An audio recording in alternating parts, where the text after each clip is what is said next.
numa distribuição arte final.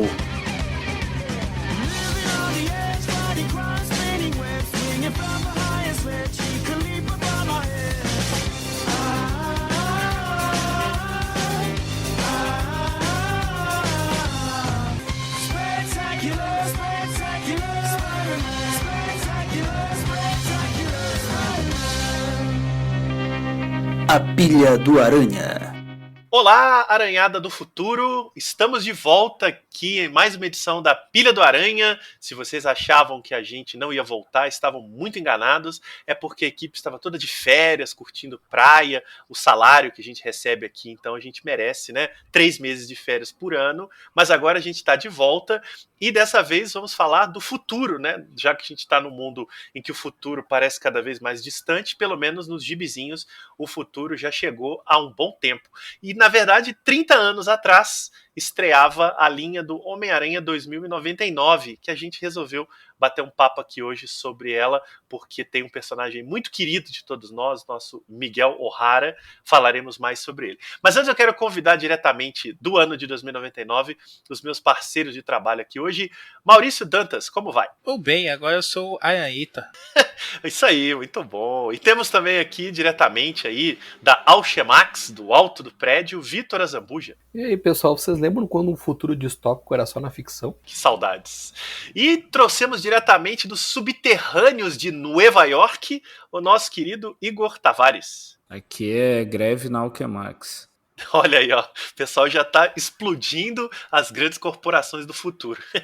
Pois é, a gente está aqui hoje para discutir essa efeméride de 3 décadas de lançamento do Homem-Aranha 2099, um personagem que todos nós, até por questões geracionais, lemos na nossa juventude, teve circulação grande no Brasil pela editora Abril, depois ele acabou, sumiu e nos últimos tempos aí o Homem-Aranha foi reintegrado a Marvel, no caso a cronologia principal, a gente vai discutir isso daqui. Então o Homem-Aranha 2099 nunca saiu de pauta, de uma maneira ou de outra, apesar de ter sido um certo fracasso no final ali, no seu melancólico desfecho nos anos 90, ele continua sendo debatido e discutido e vai aparecer em breve na próxima animação aí do Homem-Aranha no Aranhaverso. Já foi anunciado que ele vai ter uma participação importante depois de aparecer só na cena pós-crédito da primeira animação. Mas vamos lá. Homem-Aranha 2099 surgiu em novembro de 1992, quando foi lançado o número 1 de Spider-Man 2099, eu provavelmente falei errado, e abriu caminho para todo um novo universo Marvel ambientado no futuro distópico e cyberpunk, e era uma mistura aí de aventura de super-herói e ficção científica. Depois os meninos aí me corrigem se eu estiver errado, mas na época não era tão comum universos paralelos, como depois, por exemplo, o universo Ultimate se solidificou.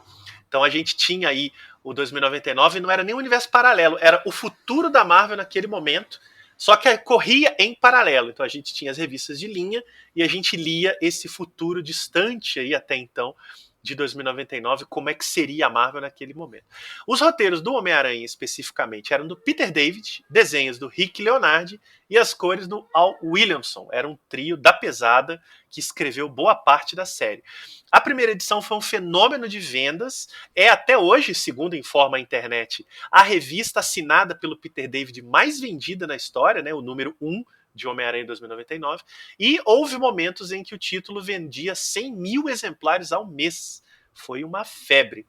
Durou até agosto de 1996, quando acabou na edição 46. Peter David já tinha saído por conta de brigas editoriais, e ele terminou junto com toda a linha, que depois só foi retomada tempos depois.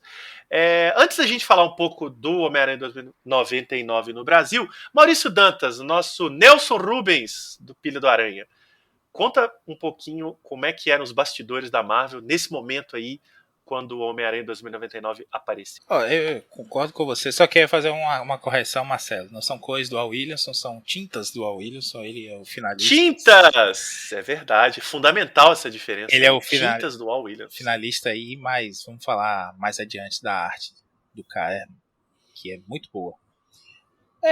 De fato, naquele momento a Marvel não tinha ainda tanta tradição de histórias alternativas e tudo mais, a gente tinha visto aí alguns anos antes um novo universo nascer e morrer, né?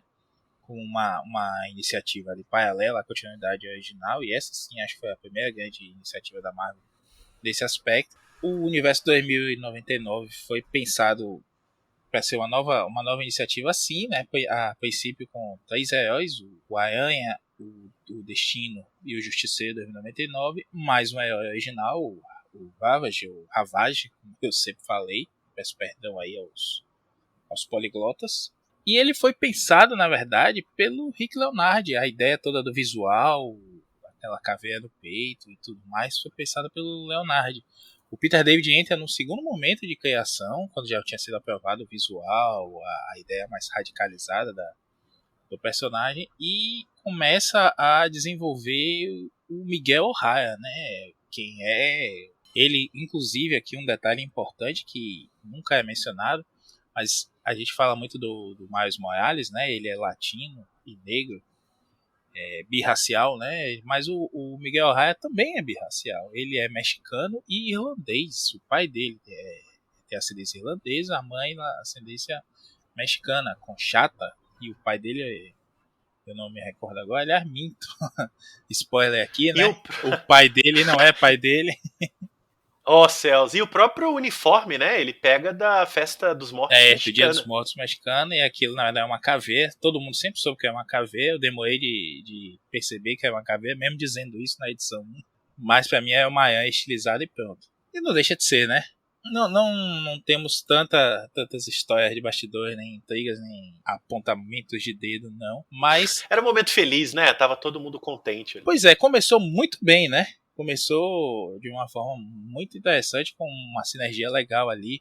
A gente via no Gibi do Aranha, lá pela 3ª ou 4ª edição, uma menção já ao Doutor Destino, que estava acontecendo na Latvéia, aquele Tiger Wild, que é o ditador da Latvéia. A gente vê as elucubrações lá todas de como as megacorporações vão se desenvolvendo, tomando os Estados Unidos. A gente tem a Stark Fujikawa, que obviamente é uma referência às indústrias Stark, né? A Alquemas, que a gente não sabia de onde veio, até que o Dan Slott, esse incompreendidíssimo escritor do Aranha, muitos anos depois vai mostrar pra gente a origem dessa empresa, né? Alquemax, enfim, cada um chamando como quiser. E a gente tem a Cynthia Roxxon e todas as outras empresas aí que a gente vai descobrindo aos poucos, e o universo vai se expandir de uma forma orgânica, né? A cada novo personagem que vai aparecendo, vai colocando uma pecinha de Lego ali e vai criando um universo coeso. E isso se deu até 1996, quando a gente viu aí a derrocada da Marvel como um todo. Mas isso a gente comenta mais adiante. Muito legal. E no Brasil é bom também já registrar, né? O Homem-Aranha 2099 estreou um ano depois dos Estados Unidos. Foi exatamente em outubro de 1993. Foi publicado o número 1 pela editora Abril, em formatinho, com uma capa especial, meio metalizada, um pouquinho dura.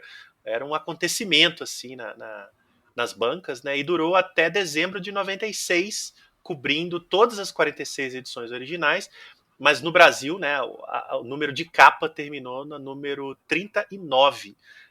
Mas eu lembro de ter sido assim, uma coisa de louco, ter mais um gibi mensal do Aranha em banca, e não era aquele Aranha que a gente conhecia, né?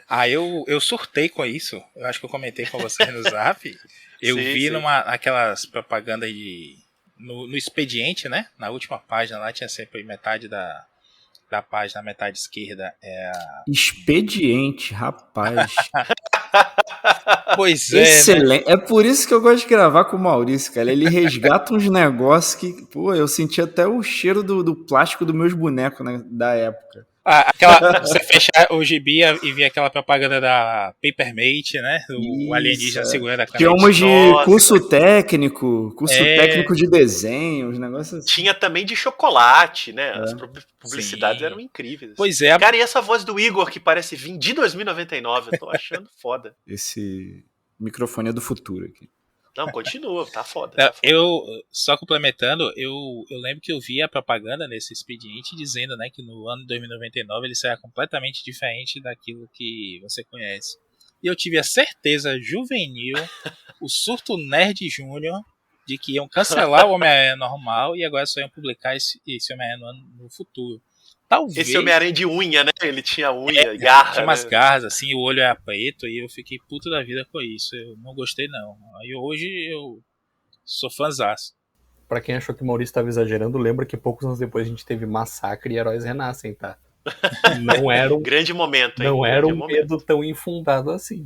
Só pra contextualizar aí, 92 é o ano, quer dizer, 91, né, final de 91, início de 92 é o ano de fundação da Image Comics, então a Marvel acabou de perder Jim Lee, Rob Liefeld, Todd McFarlane, Mark Silvestre, Eric Larsen e o Valentino, e tá sem pai nem mãe e as vendas despencaram. Você tem gibi da Image vendendo na casa de 1 milhão. Então, quando tem um gibi do Homem-Aranha do universo alternativo vendendo 100zinho, já tá todo mundo agradecendo a Jack Kirby, né? Foi a época de festa na Marvel ali, né? E essa foi uma grande sacada mesmo da Marvel, porque visual é agressivo, né? Bate de frente com o que a Image estava ditando no mercado. Ele é uma resposta. Ele é uma resposta direta à Image, porque eles já estavam vendo essa tendência de fazer uns visuais mais agressivos, já estava tendo essa movimentação, e aí o Arena 2099 vem para bater de frente com os visuais da nova concorrência, assim, né? E a atitude, né, mais bruta, tem uma cena famosa que ele rasga o rosto de um cara e depois se arrepende, etc. E não só ele, né? Todo o universo 2099 lendo hoje, a gente vê isso com contexto. Na época eu não tinha me ligado, claro. Mas todo o universo 2099 é uma resposta, né? Porque os personagens são muito mais violentos, né? Muito mais... O Justiceiro 2099 consegue ser mais violento do que o da Marvel. E o próprio contexto onde eles estão, né? Esse mundo dividido entre subterrâneo e superfície, daquelas figuras meio Morlocks que circulam ali. É tudo mais sujo. O mundo é controlado também só por empresa. Então você já vê que não é um mundo legal. Isso. Não tem como dar certo. E o Gibi sabe disso, né? Ele tá lidando com isso, né? O Peter David chega a comentar isso numa entrevista, que para fazer o Miguel O'Hara, ele pegou o Peter Parker e inverteu. Ao invés de ser um cara falastrão, gente boa e tudo mais, ele é um cara que é fechado, é egoísta, ninguém gosta dele. A gente vê nas primeiras edições, você fica assim, meu Deus do céu, como é que esse cara vai virar herói? De tão mal que Zero fala responsabilidade, dele, né, cara? Zero responsabilidade. E a forma como ele trata as pessoas, ele dá um tapa na cara da noiva logo na primeira edição. Sabe? É mais ou menos. Ele tá sob efeito de droga, aí ele acaba dando um porradão nela porque ele tá achando que ela é alguma noia de droga, assim. Mas a última vez que a Marvel tinha feito assim foi o Hank Pym batendo na... Foi... Mas é outra cena do Hank Pym batendo na Jen, é bater mesmo. O Miguel é naquele... Ele chega em casa... Ele empurra, né? Totalmente alucinado, e a mulher vem por trás e pega nele. Miguel, o que tá rolando? Aí ele vai e dá uma cotovelada na cara dela, meio no reflexo, assim, porque ele tá noiado. Assim. Mas é isso, até... É mais ou menos nessa época, acho que foi por aí, também tem o Peter dando um pescoção na Mary Jane, também no momento em que ele tá naquela saga do clone, e ele perde o controle, então não era um bom momento ali para os Homens-Aranha com suas respectivas. É muito um reflexo do momento, porque a gente tá falando de uma época em que a Marvel tinha um controle editorial muito maior do que tem hoje. Hoje os caras fazem as coisas e os editores só descobrem quando aparecer no Bleeding Cool, né? Ou no Twitter. Então, até por conta do episódio do Hank Pym com a Janet, existia muito esse cuidado do herói não pode fazer isso, não pode fazer aquilo, não pode ter cena dele batendo mesmo sem querer e tudo mais. Mas esse momento, essa coisa dos dentes rangentes, como a gente gosta de brincar, né, dos anos 90, e da necessidade de fazer frente a uma linha da Image, os heróis são realmente, é permitido, né, é liberado isso, a editora diz, não, é isso mesmo. É um ponto de ser chocante no único crossover que a gente tem do universo 2099, né, que é a Volta dos Deuses, como foi conhecido aqui, a gente tem uma cena em que o Aranha chega pro Justiceiro, que tá tendo um surto psicótico, e diz assim, atira logo, mata esse cara logo, sabe?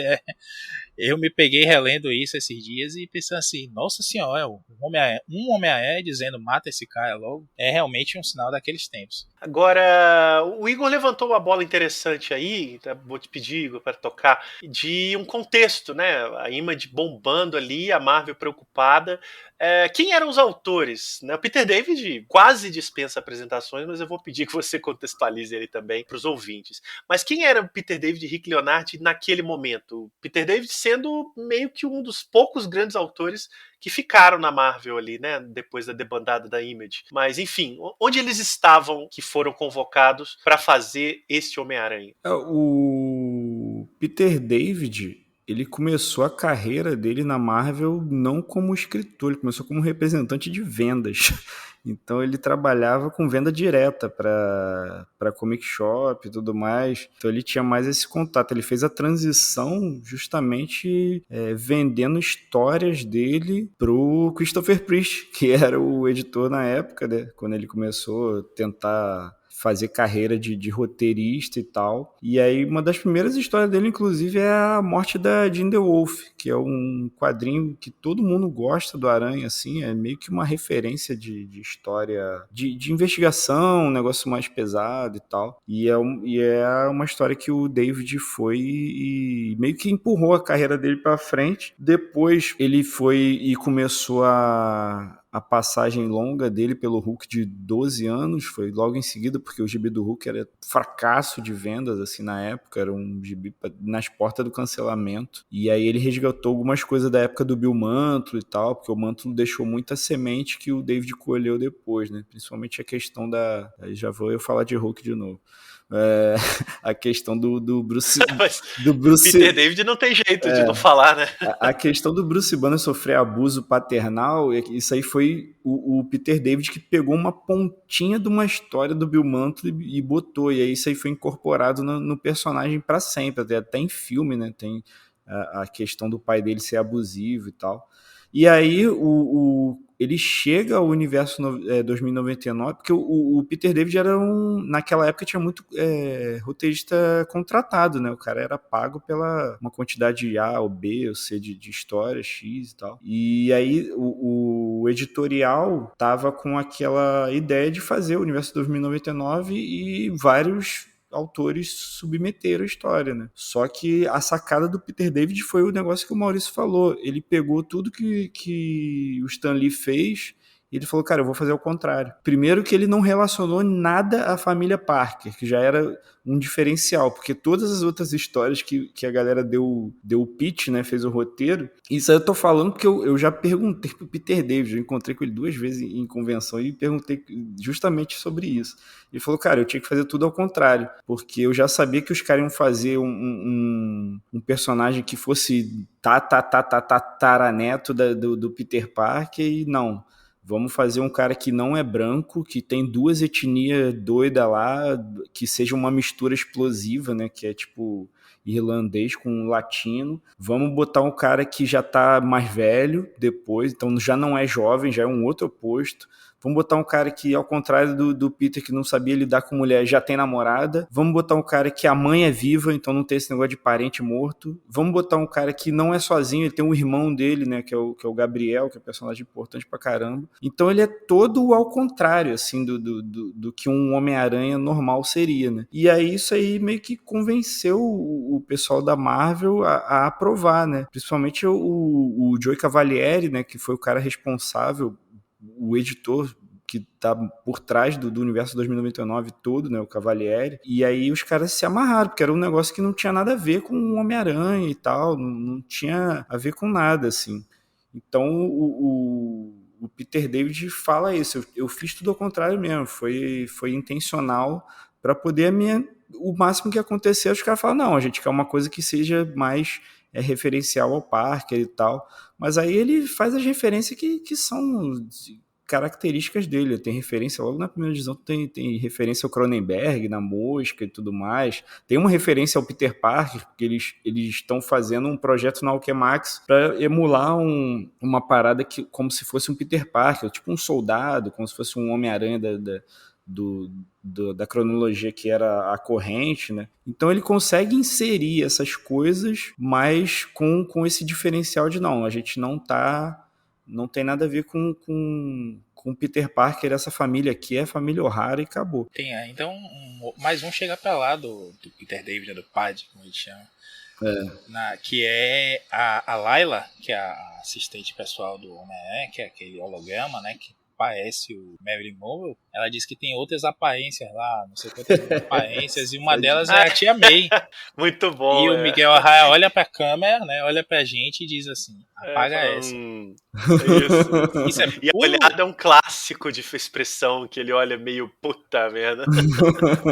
Isso é muito Peter David, assim. Totalmente, né? Ele falando, não, aqui é meu território, aqui é meu universo, aqui não entra ninguém de Parker, não. E é legal porque isso que você tá relatando, né, Igor, dele deixar umas pistas de referência ao Homem-Aranha tradicional, sem ser de fato, né?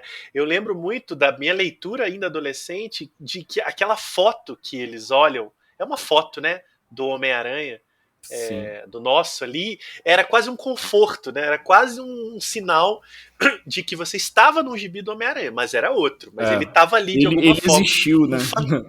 Um fantasma, assim. Eu lembro muito disso ser marcante, dizer, não, ok, isso me deu um certo conforto. Mas, ao mesmo tempo, o gibi tá negando ele o tempo todo, né? Não, e ele era uma lenda, né? Ele assume o nome de Homem-Aranha por causa disso. E eu gostava muito desse começo, que tem a figura do Thor sendo um deus que inspirou lá os Torites, né, do universo 2099, que é uma coisa que fazia sentido. Então tinha, assim, apesar dessa ruptura radical, como vocês bem colocaram, e até a inversão das próprias personalidades, né, o Miguel era o falastrão, que falava muito, fazia piada, zoava todo mundo, e o Homem-Aranha era mais caladão. Tanto quando ele surge, diz, tem que pensar em alguma coisa foda pra dizer, aí ele chega na frente do cara e diz, oi.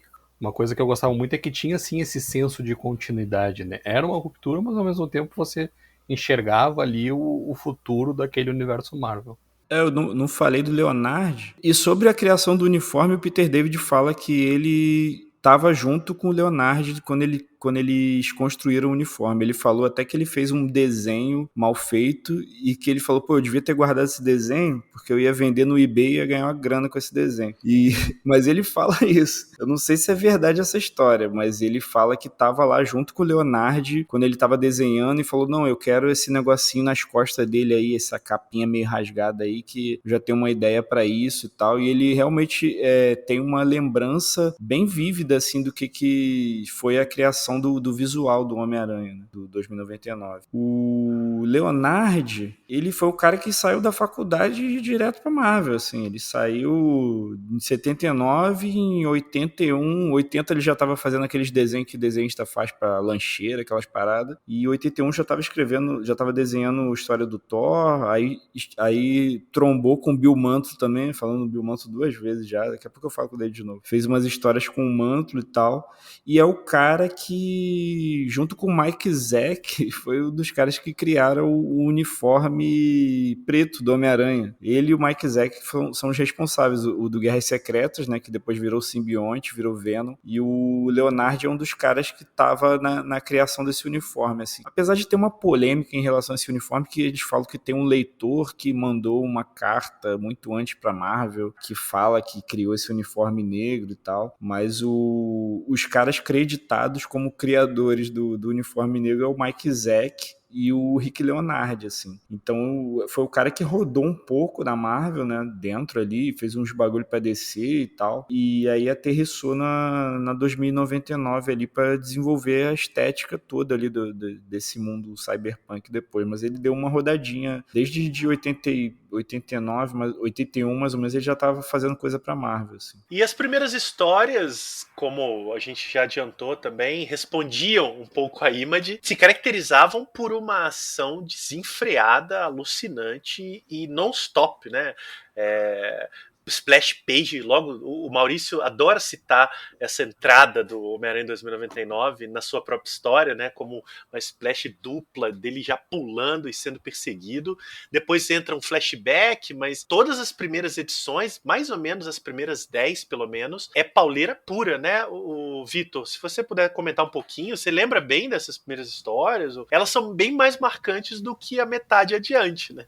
Eu lembro bem, porque foi que eu li de novo agora para gravar, tá? Mas sim, elas são muito mais marcantes. São muito boas. são muito boas. Eu justamente tava lendo agora e dá pra, olha, se sustenta bem, assim. Não só a questão disso que vocês comentaram da ação, que é a ação o tempo todo, já começa com a ação, né? Não tem aquilo de você ler o gibi inteiro pra lá no final aparecer o Miguel com seu uniforme, grandes poderes e grandes responsabilidades e o cacete. Não, ele já começa com o uniforme, já chama atenção aquele visual distinto dele, né? É um uniforme incrível, todo mundo fala, porque ele não tem nada a ver com o uniforme do Homem-Aranha, talvez nem um esquema de cores, né? Porque supostamente seria um uniforme preto, que é colorido em azul e preto por causa da impressão da época, né? Que você não conseguiria fazer tantos contrastes em preto, que eu acho estranho, porque na época já tinha um uniforme negro, que o Igor lembrou, que era preto mesmo, né? E é um uniforme que não tem nada a ver com o que a gente conhece do Aranha, mas você olha e você reconhece, pô, esse é o Homem-Aranha. Quer dizer, é brilhante esse conceito, né? Provavelmente, depois do uniforme negro, é o melhor redesign que você tem de uniforme do Homem-Aranha. Esse flashback serve para contar a origem dele, né? Que foi uma forma de você começar a história com ação e não precisar fazer toda a progressão até chegar na origem dele, que é uma origem muito interessante, muito sucinta também, com ele ganhando os poderes através de uma modificação genética num projeto dele próprio, né? O paralelo do Miguel com o Peter seria o fato de que ele também é um gênio da ciência, mas o Miguel desenvolveu isso, né? Ele é um gênio jovem, porém já bem realizado, né? Ele foi de certa forma bancado pela Alchemax para chegar no ponto de desenvolver esse projeto de criar lá super seres para servir de exército, porque ele é um gênio da ciência. E como ele acaba ficando viciado numa droga por uma sacanagem do chefe deles, o Tyler Stone, ele tenta mudar, né, sua própria configuração genética para uma etapa anterior ao vício da droga, para se livrar disso, e acaba sendo sabotado por um outro parceiro de laboratório. Esse é um paralelo da Marvel, né? Sempre um acidente de laboratório. É um paralelo até com o Hulk, né? Sim, que o sim. David já escrevia. Exatamente. Bem lembrado, o Hulk, a explosão da bomba gama teve uma história também, né? Do assistente de laboratório tá sabotando o Bruce Banner. E tem um outro paralelo com o Homem-Aranha, porque o Miguel acaba sendo responsável por uma morte, né? Por causa do projeto dele. Ele é forçado a fazer um teste com humanos, mas ele fica naquela de, não, a gente ainda não tá nesse ponto, vai dar problema isso, não sei o quê. Aí o chefe bota bota a bronca, ela fala, ó, tem que fazer o teste com humano, a gente já tem até um cara aqui pra fazer, e aí é um bagulho esdrúxulo que é em 2099, que ele é um presidiário, ele vai ser condenado, né, uma sentença, e a sentença do cara é uma técnica que envelhece a pessoa 40 anos, então ela vai direto pra 40 anos mais velho, assim, que é uma punição absurda, assim, um negócio muito extremo. E aí o cara, ele chega pro Miguel e fala, meu amigo, pelo amor de Deus, eu prefiro me submeter a essa experiência do que enfrentar a minha pena, que é ficar 40 anos mais velho. Pode me botar ali dentro do negócio lá, que é um casulinho, que aí é a referência à mosca, né, do Cronenberg. Eles até citam o filme, né? Ele cita, é o design, né? O design é tipo um ovinho, né, daquela máquina de teletransporte da mosca, e aí bota esse cara lá e o cara acaba morrendo, né? E aí o Miguel se sente culpado por isso, ele fala, pô, tá vendo? Eu falei que ia dar problema isso aqui, falei que ia dar merda, isso aqui. Aí ele vai falar com o chefe, com o Stone vai lá e bota a droga lá nele, e aí que ele começa. Mas era um cara que tava pedindo já demissão, ele já tava indo pra, ó, eu não trabalho mais aqui, não quero mais fazer parte disso aqui, porque a gente acabou de matar uma pessoa aqui. Ele não é totalmente amoral, ele é menos moralista que o Peter, né? Mas ele tem mesmo essa culpa de ter participado do projeto.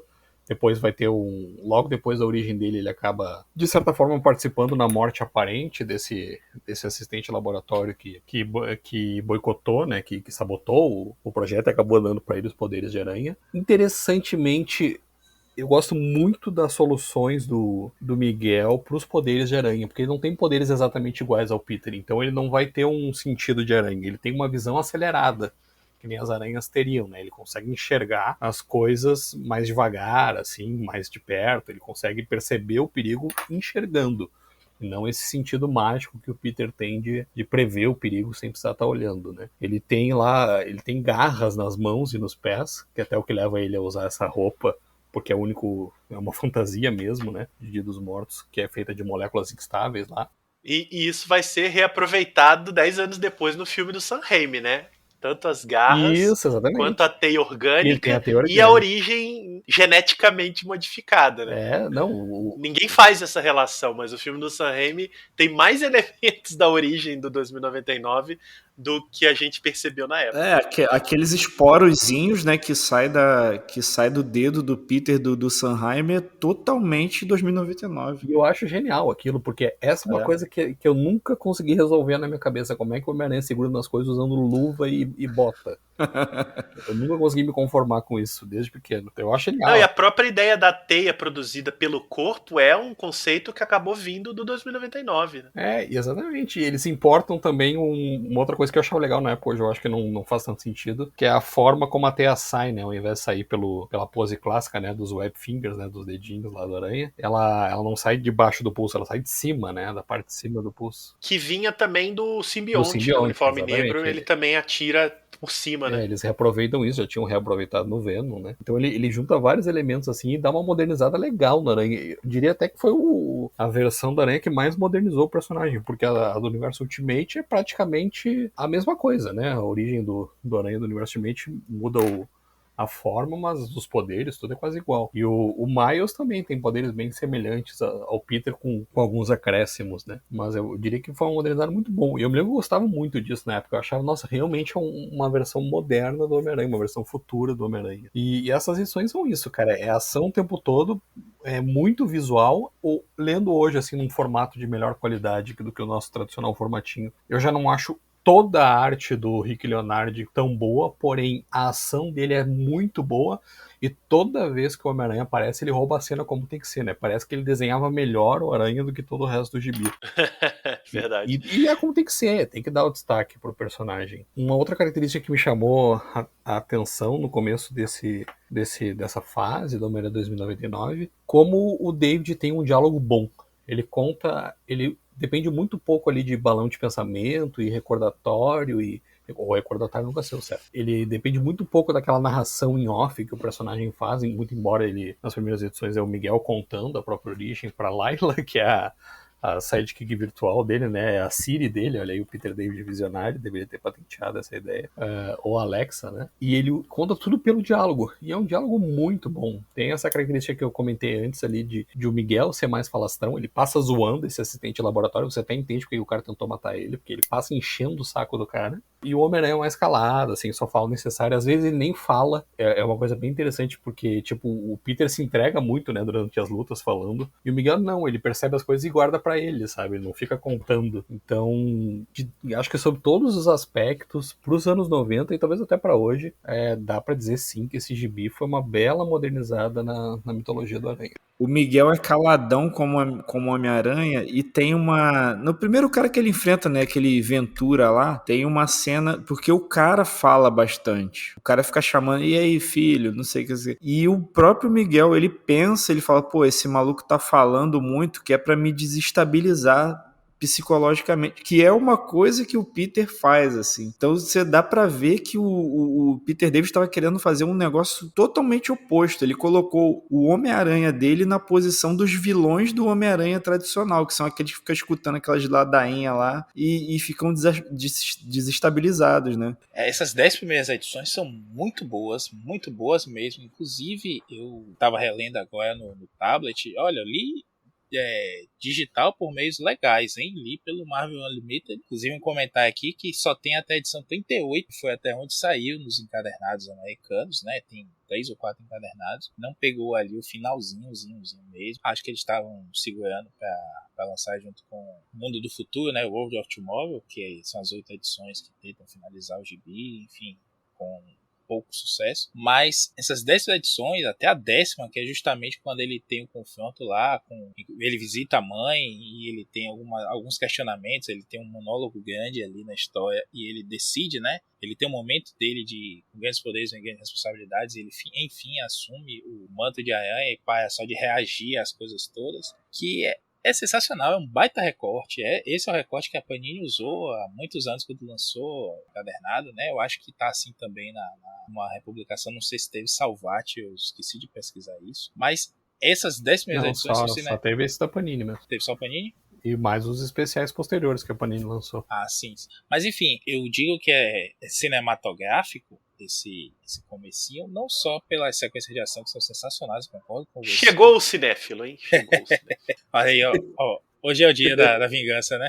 Não é só isso, é que é o que vocês falaram aí, não tem excesso de recordatório, as resoluções que o Peter David encontra narrativamente são muito boas. É como se ele pensasse assim, eu tenho 1h30 para contar quem é esse personagem, como ele ganhou os poderes e fechar um plot aqui. Então a forma como ele vai contando isso tudo, você entra por uma e outra edição que você não quer parar mais. Você lê se encadernar essas 10 edições, ou pelo menos as 6 primeiras ali, que a gente tem ele caindo no velha Nova York, né, que é o submundo, lutando contra o Abutre, e mais um afastamento aí do conceito original, né? A gente tem um Abutre que é canibal, ele é um líder de gangue, né, no submundo, e ele é um cara que tá comandando aqueles canibais ali, é uma pegada bem diferente do velhinho ladrão sempre se dá mal, né? A maioria dos vilões que a gente vai ver ele encontrar assim são bem com uma pegada mesmo de subversão da ideia original. Apesar de ter um liame ali com o que a gente tá vendo do Aranha, para criar alguma familiaridade, mas é muito legal, é muito diferente. Você não vai ver uma recontagem do que aconteceu com o Peter Parker no ano de 2099. Isso mantinha você preso de um jeito muito legal. E, inclusive, reler essa versão agora, tanto a digital quanto essa versão da Panini, que não tem os cortes de página da Abril, é curioso porque o David engatava uma edição na outra de uma forma bem orgânica até, né?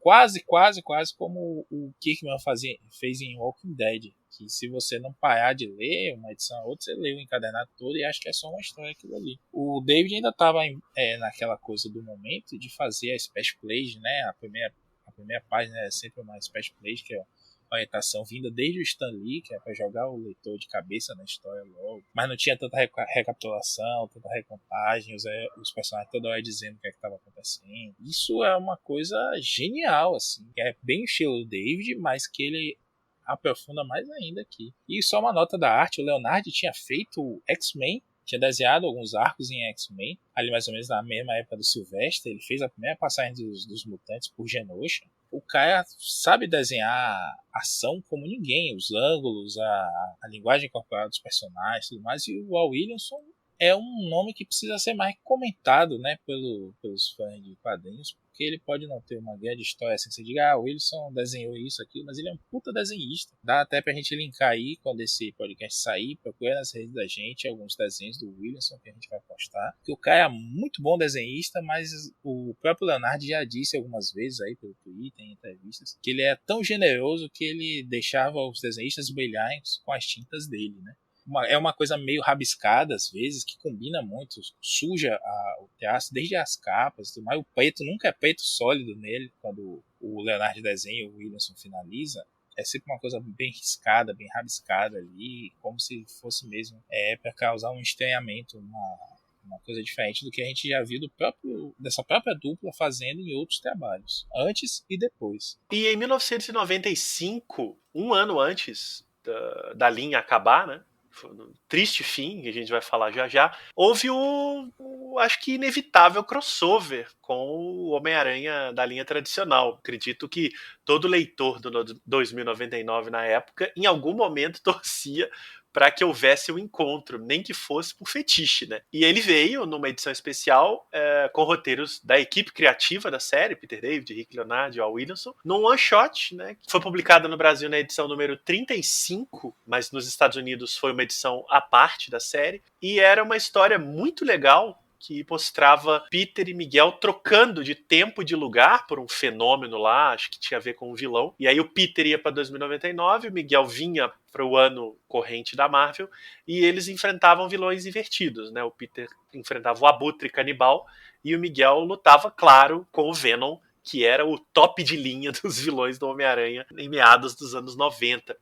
Eu lembro disso ter sido um ótimo respiro pra famigerada saga do clone que estava rolando mais ou menos nessa época. Então, ler uma história do Homem-Aranha realmente divertida, despretensiosa, envolvendo um personagem que a gente também gostava, foi um alento, assim, uma coisa muito boa.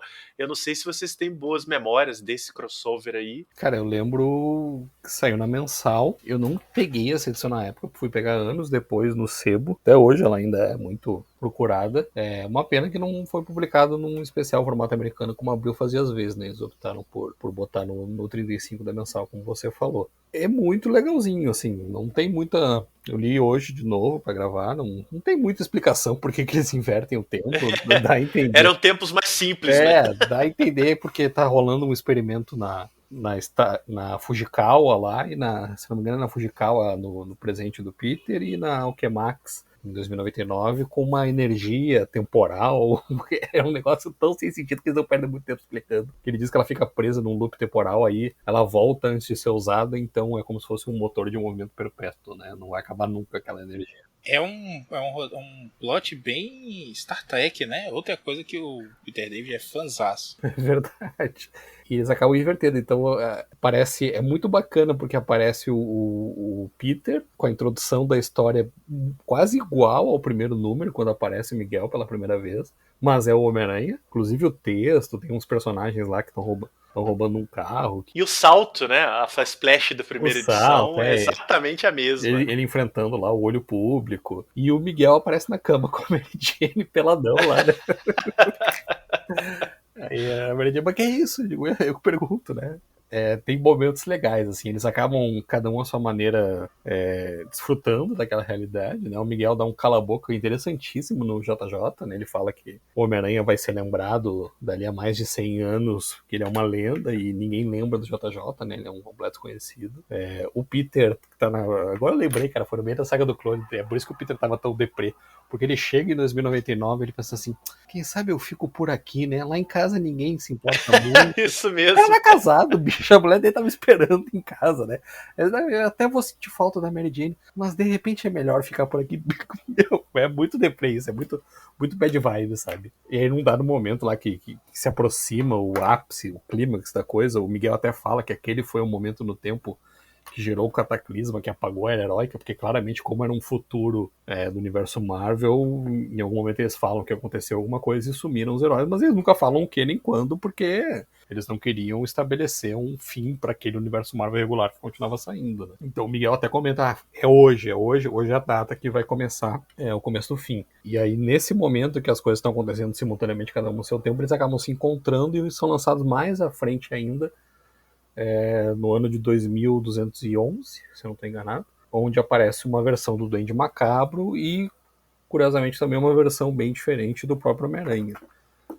E aí esse Duende Macabro, ele aparentemente estava por trás dessa coisa toda que está acontecendo. Sinceramente, eu não li adiante, o Maurício aí pode dizer se desenvolver nesse plot lá na frente. Do jeito que fizeram, foi só uma desculpa esfarrapada para os dois se encontrarem em crossover. E só para não esquecer de comentar, tem um jogo bem legal que saiu para Xbox 360, e acho que saiu para PC também, que é continuação do Homem-Aranha Spider-Man Shattered Dimensions, que já introduzia o Miguel no videogame. As fases do Homem-Aranha 2099 são muito legais nesse jogo. E aí lançaram um jogo só com o Peter e o Miguel, né, interagindo, alternando as fases, cada um no seu tempo. Se não me engano, também acontece isso de um evento temporal que liga as duas realidades, que é o Edge of Time. Edge of Time, obrigado.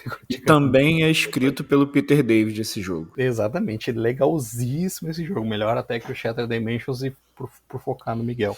Eu acho que ele fez até um negócio melhor. Ele fez uma conexão mental entre os dois Homem-Aranha. Eles ficam conversando, exatamente. O Miguel vai nos arquivos da Alchemax, pega o DNA do Peter e ele faz um elo mental através do DNA, um bagulho muita viagem, assim. Mas é legal os diálogos entre os dois. É um joguinho curtinho, era da Activision. A Activision adorava reaproveitar os jogos anteriores do Aranha pra lançar uma sequência meia boca. Ele é curtinho, assim, ele é fechado, ele é bem linear, mas tem umas fases bem bacanas e dá o gostinho de você jogar de novo com o Miguel. Pra mim, um personagem que que tá numa crescente de popularidade, assim, que provavelmente vai se coroar quando estrear a sequência do Aranhaverso, né, da animação do Miles. Na primeira parte é com o Oscar Isaac dublando ele, né, como o Marcelo falou.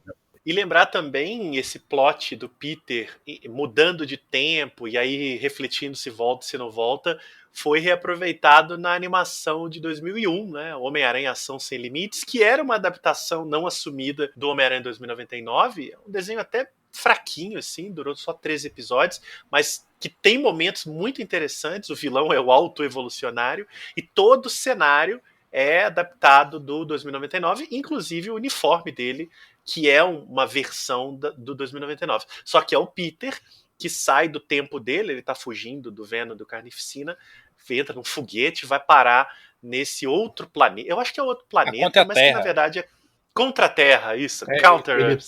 Ele tá indo salvar o foguete, na verdade. Que acho isso, que acho que é o John Jameson que tá pilotando. Isso mesmo. E aí os bichos, né, os simbiontes vão junto e ele fica preso na Contra-Terra. E aí é bem parecido com esse crossover aí que o Vitor relembrou. Esse desenho, nostalgicamente, ele é bem legal. E eu acho que foi a primeira adaptação que a gente teve do 2099 para outras mídias. Quase chegou a ser um desenho do 2099, né, Marcelo? Mas por conta daquelas águas turvas ali dos direitos do Aranha, os desenhos da Fox com a Saban que na época foi a criadora e na época é a dona dos Power Rangers, né? E daquela joint venture lá que é a Fox Kids, aquele canal que fez bastante sucesso na nossa juventude. Quer dizer, eu ainda tô jovem, vocês eu não sei. Fez sucesso na nossa juventude, sim, não se exclua dessa. Em um momento lá do desenvolvimento da série, eles se tocaram que eles não tinham os direitos de adaptação que a Sony tinha. Eles não podiam inventar em cima. Eles podiam fazer um Peter Parker com aqueles elementos ali, mas não podiam criar outros personagens que acabavam dando, né, aquela coisa que a Marvel fez um tempo também de não criar novos mutantes, não criar novos personagens ali pro quarteto também, para não dar o oi pra Fox. Aconteceu isso também aqui com a Sony. Então eles decidiram, não, vamos fazer então um Peter mesmo com outro uniforme. Aí algumas coisas eles aproveitaram, né, como essas influências todas, parece que o pessoal curtia mesmo. E foi até desse cenário, né, o Alto Evolucionário contra a Terra, que fez sucesso nos anos 70, 80 na Marvel. Fez uma guerra de farofa. Eu vi inteiro, vi na Globo ainda, e ele tá disponível no Disney Plus. Então, quem for assinante aí, fica a dica, são 13 episódios. Ele é um pouco chato de vez em quando, mas é legal e tem uma das melhores aberturas de animação do Homem-Aranha já feitas, um rockzinho bem sem vergonha, assim. Recomendo se divertirem aí, sem muitos compromissos também, né? Foi a segunda colocada na eleição da nossa trilha, né? A primeira ganhou o Spectacular, mas a do Unlimited ficou em segundo lugar.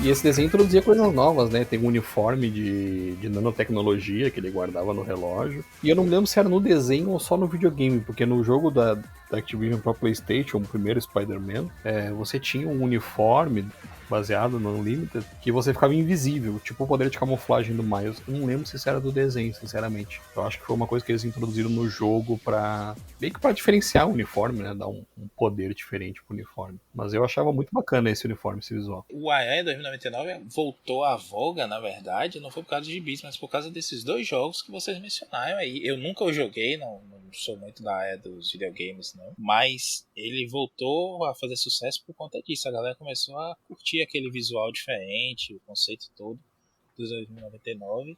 E uma outra coisinha também, Marcelo, a gente acabou esquecendo de comentar. Um dos poderes do Miguel é a peçonha, né? Ele mordia as pessoas e secretava um veneno lá paralisante.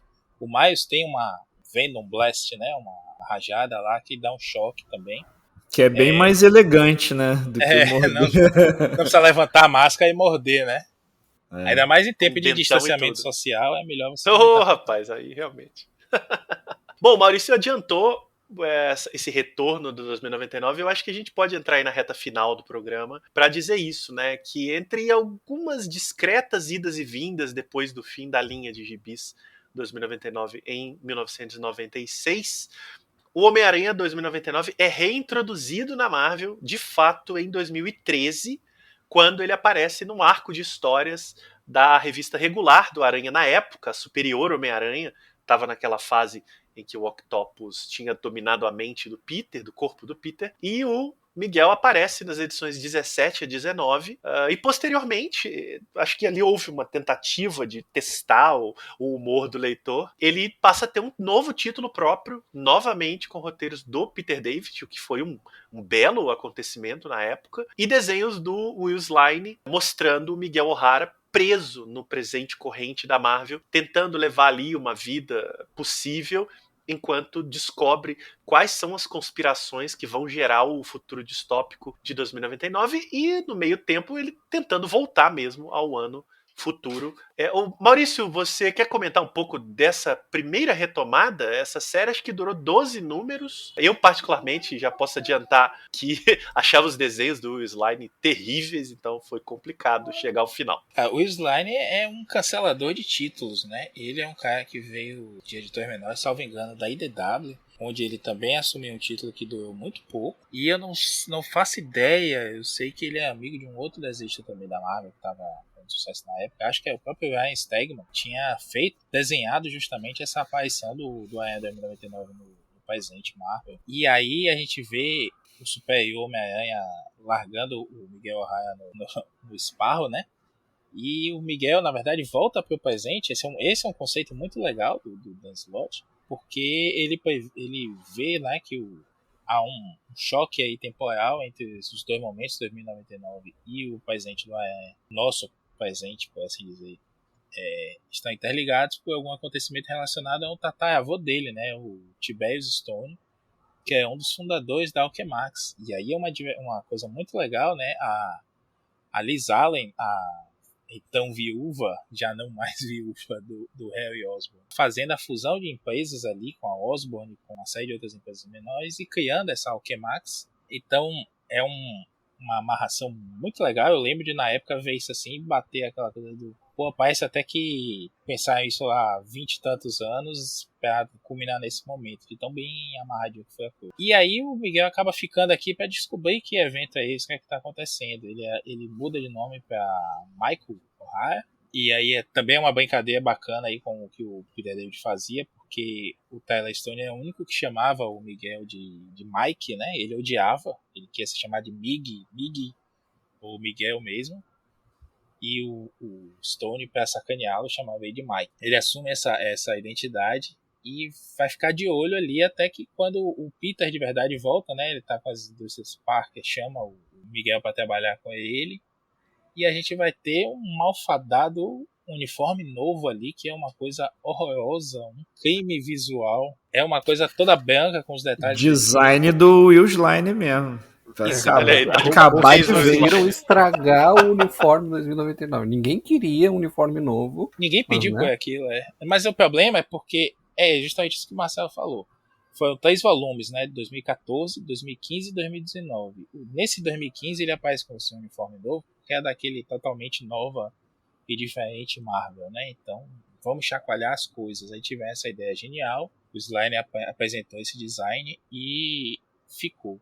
Eu não gosto do Sline, como eu falei, né? Acho que é unanimidade aqui nesse podcast. Por uma questão também, não combina com a Aranha, ele não tem dinâmica, ele não tem... com nenhuma Aranha, né? Ele não tem essa pegada legal de ação. E ele faz um negócio muito feio nos cenários, ele faz tudo por vetor, né? No computador, não sei os detalhes. Isso que é o que mais me irrita no desenho dele, não é nem a caracterização, é os cenários. E fica mesmo. Artificial demais, né, Igor? Fica parecendo que você tá vendo aquele desenho do Aranha de 2000 e pouco, que parecia a animação da MTV, que naquela época já é um engine, né? Uma renderização 3D ultrapassada. Quando o Sline faz isso no gibi do Aranha, então, pelo amor de Deus. E pior... E ele não usa muito fundo, né? Os desenhos são chapados, assim. Eu acho uma ambientação preguiçosa. E pior ainda, Marcelo, para encerrar aqui essa fala, o Slane volta depois para um outro título do Peter David, que é o Aranha Escarlate, que Sim, volta oh depois da meu conspiração Deus. do clone. E pasmem, quem poderia imaginar que o título é cancelado logo depois que ele assume o desenho? Cancelador mesmo. Só complementando sobre esse primeiro, na verdade é o segundo volume do 2099, né? Mas é o primeiro volume no qual o Miguel tá na continuidade presente da Marvel naquela época. É isso. Ele foi o retorno do Peter David a um título regular depois do que ele teve um derrame em 2012. Foi até um negócio que mobilizou a comunidade toda e tal. Ele perdeu o movimento de um braço e aí ficou sem enxergar de um olho, aí ele teve que fazer um tratamento, foi tipo 2012, 2013, e aí esse título já vai ser o primeiro que ele vai pegar regular, assim, que ele fez umas historinhas antes, né, pra dar uma esquentada, e aí foi um negócio que deixou todo mundo feliz, assim, né, pô, o cara se recuperou e tal, e voltou logo pro personagem que foi um dos que consagrou ele na carreira, assim.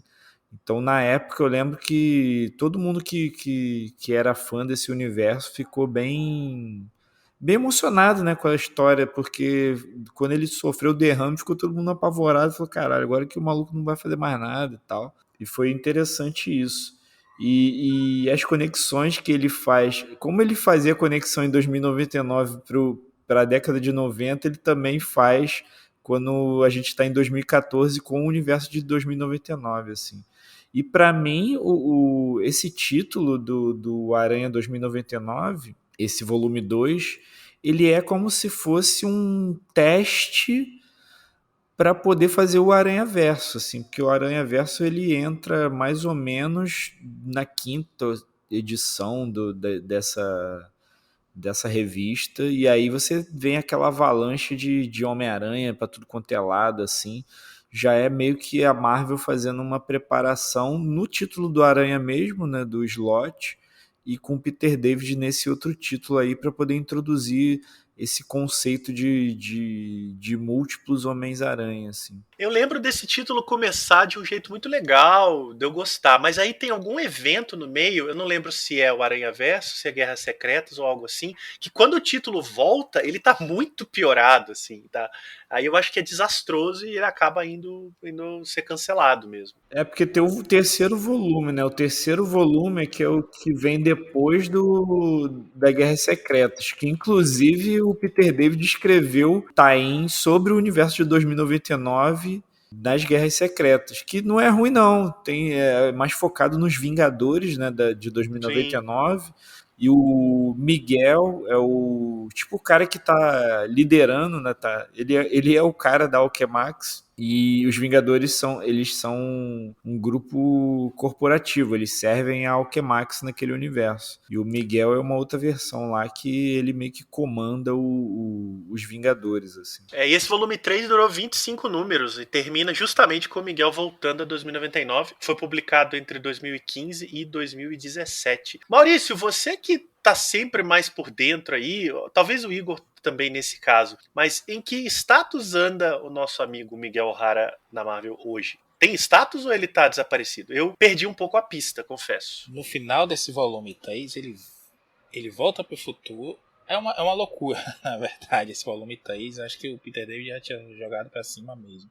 Conta, né, o Miguel encontra no presente a Tempest, que é uma mulher porque ele se apaixona e tudo mais. Ele acaba tendo um filho com ela, que chama Gabriel, em homenagem ao irmão. E há uma porrada de coisa. A primeira Tempest é dada como morta, depois ela tá viva e tá paraplégica e volta a andar tudo mais. Ele aparecem uns vilões, tipo um Sexteto Sinistro de 2099, que cria uma organização lá para fazer um ataque ao presente, né, no passado deles. E o Aranha 2099 e a Tempest que tá a impedir. Tem o crossover com a Electra, é um negócio bem inesperado. E a gente vai ter no final ele conseguindo voltar para o futuro, sabendo que ia morrer, salvando a Tempest lá, mas mesmo assim ele salva ela. O filho dele aparece já mais velho, como o novo Aranha 2099. E o Doutor Estranho 2099 acaba ressuscitando ele de alguma forma, que eu confesso que eu não me recordo. Esse finalzinho foi muito traumático para mim. Eu tive que ler no modo Twitter, assim, sabe? 140 caracteres por edição só. Só olhando os desenhos. É tipo o modo JP dos antigos, né? Modo Twitter. É. Diminui o texto aí. Não, gente, é sério. Até essa parte do que eu soube com a Electra e esse plano do o Electro 2099 vem pro presente, a gente descobre o Punho, né, The Fist, que é o grupo lá, isso saiu aqui na mensal da Saiu na Aranha Verso. Esses 2 volumes que vocês estão comentando saíram. na Verso, né? É. Enfim, a gente tem isso tudo, até aí tá legal, mas de repente dá uma degringolada assim que o Peter David tava muito puto, alguém fez alguma cagada lá com ele, e em represália fez isso. E lembrando que em 1996, David se demitiu assim do nada do gibi, né? Que é quando o verso degringola lá, a Marvel tava na bancarrota, né, declarando falência, e ia demitindo gente do nada, assim. De repente você chegava para trabalhar, mas apenas mais um dia no escritório e recebia só o seu cheque com seus tempos. E um momento desse, o Joey Cavalieri, né, que foi o cara que deixou tudo amarradinho no universo 2099, foi demitido do nada, assim. O David vai, pede demissão também, faz mais 2 edições e larga o barco lá. O Leonard já tinha saído do título, tava o Andrew Wildman, vindo do gibi dos Transformers, inclusive. E o David sai e 2 edições depois o gibi é cancelado. Toda a linha 2099 é cancelada porque diversos outros autores, em solidariedade ao Cavalieri, né, saem também. E um detalhe aqui, nível Jamerson, o Joey Cavalieri sai da Marvel, imediatamente é contratado pela DC, vai se tornar um dos editores dos títulos do Superman naquela era do Triângulo, né? E faz coisas excelentes lá dentro, inclusive na época da morte do Super, se não me engano, e do Superman elétrico. Ele dá uma coesão na linha, assim, né? Levando esse know-how dele lá do universo 2099. E tem uma passagem muito boa pela DC nessa época. Esse terceiro volume do Homem-Aranha 2099, ele é meio conturbado porque ele é atravessado no meio dele pela Guerra Civil 2, assim. E aí o Peter David teve que se virar para poder levar todo mundo de volta para 2099 e conciliar o que eles queriam fazer com a Roberta lá, que é um personagem também deles, do Que é a título. Capitã América, né? A Capitã América. Então, foi tudo um negócio assim, ó, a gente tem que introduzir isso aí, a gente tem que botar Tain da Guerra Civil 2 aí, porque vai vender, então se vira aí. Então, meio que deu uma desestabilizada no título que já não estava muito legal já desde o início, por causa daquele design horroroso do uniforme. O Vitor só vai ler esses gibis em 2099, então nem vou. Provavelmente. Fala, Eu Maurício. tô lendo de trás pra frente, eu leio os mais recentes e vou indo pros mais antigos. Só queria deixar uma nota triste aqui, né, do quão ruim foi o final desse universo 2099 por conta desses Oh, meu problemas Deus, editoriais realmente. todos. A gente tem ali até a edição 25 da realmente muito boa. Depois o Peter David ainda consegue dar uma sobrevida ao gibi ali, o X-Men é cancelado. Há uma chacoalhada ali, né, nos gibis, chamam até, fazem um brainstorm ali, ouvem ideias até do Mark Millar, do Grant Morrison, que estava passeando ali pela editora na época, e aí chamaram essa galera toda para dar algumas ideias, né, de como dar uma chacoalhada no universo, novos títulos. A Marvel tenta insistir nos mutantes, cria o Nação X com desenhos do Humberto Ramos. Humberto Ramos em ótima fase, inclusive, eu gosto muito do Ramos nessa época aí, ali, quando ele vai pro Impulso também, tudo mais, é muito bom. E aí é triste que você vê como acaba, e muita coisa que o Peter David vinha construindo, vinha dando ideias legais, vai ser destruída ali. O Ben Raab, né, também Ken, né, o famoso Ken da Marvel, o cara que só pegava título para cancelar também, é o Will Sliner dos roteiros. Tudo que sumiu, ele foi fazer TV, pasmem, Ben Raab estava escrevendo roteiros para Arrow e Flash da Warner, do Arrowverso, né. E aí você imagina, nada contra as séries, inclusive acompanhando o Flash até hoje, mas não casou mesmo. O Ben Raab ainda tenta com o Joe Kelly fazer ali uma amarração numa mini de 8 edições chamada World of Tomorrow, que não dá certo, né? Primeiro a gente tem ali o Nova York sendo inundada, depois um corpo celestial está se dirigindo à Terra em altíssima velocidade, e esse corpo causa o derretimento das calotas polares e mata 90% da população de 2099. Logo depois, o Quarteto Fantástico, que está em 2099, leva a humanidade toda para sobreviver na Terra Selvagem, quem eles conseguem resgatar, né? Assim acabam as mensais. Quando a gente vai ver nesse World of Tomorrow, tem uma série de maluquices, o Quarteto Fantástico do nada volta pro presente e esquece o coisa no futuro, é uma coisa surreal, assim.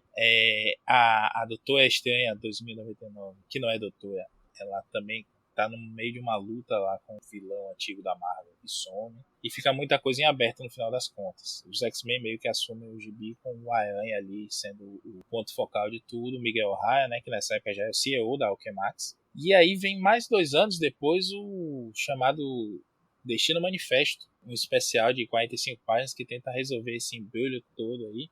E que faz uma porrada de retcons. Eu tava até comentando isso em off com os meninos. A mãe do Miguel O'Hara toma um balaço no peito e morre na mensal. E aí aqui dizem que ela não morreu. Dizem que é um transmorfo que estava se passando pelo Duende 2099 jogando a identidade do Duende para ser o Gabriel O'Hara. Coisa que não é, né? Parecendo até um Duende Macabro 2099, editorial. Acham o Capitão América congelado de novo, sendo que já tinha aparecido um Capitão América sendo descongelado, que na verdade é uma farsa das corporações para derrubar o Doutor Destino, que foi presidente dos Estados Unidos. No momento desse, né, tanto absurdo que eu tô falando, a pessoa já deve estar achando que eu tô fumando, mas não. Tem isso tudo nos gibis mesmo. E acaba com o Miguel O'Hara com o martelo do Thor, comandando uma reconstrução mundial. É assim que acaba o futuro 2099 padrão, né? Não estamos falando aí das outras encarnações todas. Nós passamos bem ao alto aqui, né? Como o Time Storm, o 2099. Nem da pega Marvel Time Knights. Storm, pelo amor de Deus. Pelo amor de Deus, né? Meu Deus do céu, caraca. E recentemente a Marvel fez de novo aí um crossover. O Pat Gleason desenhou sobre a coordenação do Nick Spencer. Talvez até caiba melhor quando a gente falar do Wanda Spencer, Marcelo. Mal podemos esperar. Houve uma reinterpretação aí desse futuro 2099 para reencaixar no... Foi comemorativa em 2019 que eles fizeram, isso, né? Mas também não fedeu nem cheirou, salvo uma outra coisa assim, tipo como o Conan 2099, que já foi até objeto de discussão dos nossos amigos do Omniverse. Uma coisa ou outra vai ser interessante assim, valer a leitura, mas de resto bem esquecível. Infelizmente o AE 2099 não tem tido muita sorte. Tem uma historinha dessa que vale, que é a do Destino 2099 do Chips e Dask, né? Exatamente, essa é uma delas que vale muito. Eu gosto da do Conan, que é do Duggan, e a gente tem uma do Quarteto Fantástico que é bem surpreendente. Sim, o final dela ali, cara, eu fiquei chocado com aquele final. Eu fiquei muito chocado, porque você não espera que vai acontecer aquilo ali que aconteceu naquele quadrinho. Antes de tudo isso que a gente comentou desses retornos do Miguel, volume 2, volume 3, ele volta, de certa forma, porque não é o nosso Miguel, é o Miguel de uma realidade paralela, no Exilados, do Judy Winnick, lá em 2001, quando lança a primeira edição de Exilados, que era uma equipe não convencional que reunia vários personagens de futuros de realidades alternativas da Marvel. Mais adiante na revista, o Miguel acaba se tornando um Aranha 2099, no caso, né? Acaba se tornando um personagem regular, né? Um membro da equipe. Mas depois já foi esclarecido que não é aquele Miguel, é um Miguel de uma terra paralela.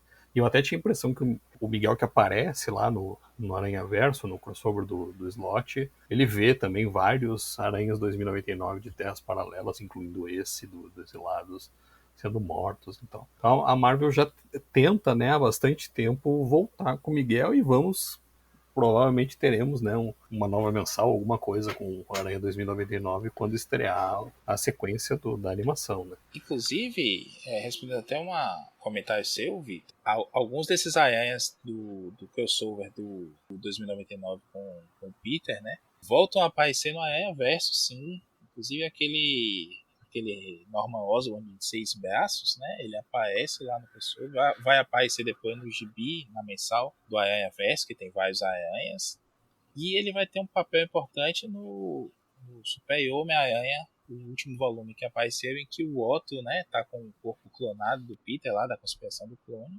assume um emprego lá em São Francisco e acaba se tornando o Homem-Aranha superior de São Francisco. E no final das contas, esse Norman Osborn de 8 braços, né, na verdade, 6 braços e 2 pernas, é isso mesmo. Ele se junta com um outro vilão temporal também, que também aparece nesse crossover, e acaba se vingando do que o Otto faz com ele durante a saga Aranha Verso mesmo. E é o que faz o Otto acabar voltando ao visual clássico do Octopus, né, baixinho, gordinho e míope.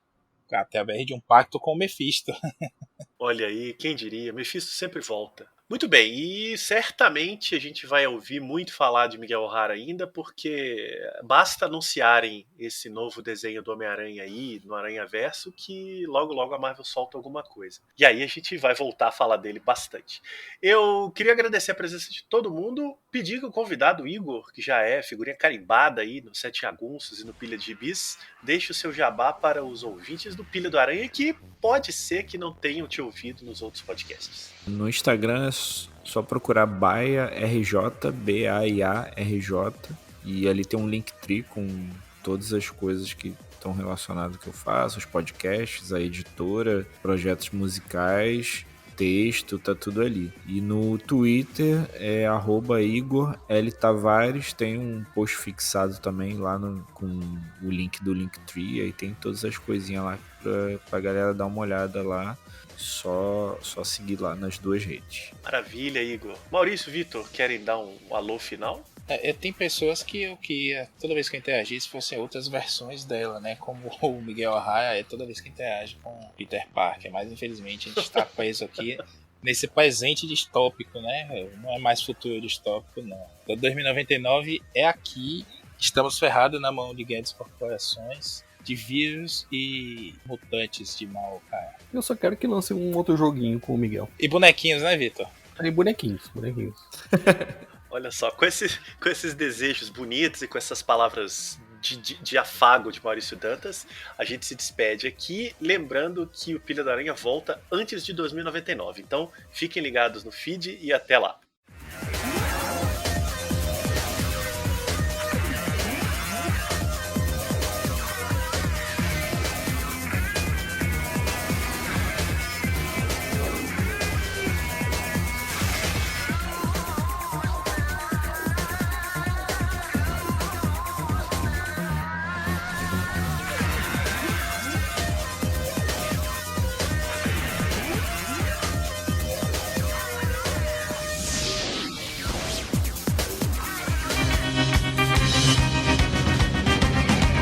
Foi a Pilha do Aranha, mais um podcast com o selo dos cabras de qualidade do Arte Final. Gostou do que ouviu aqui?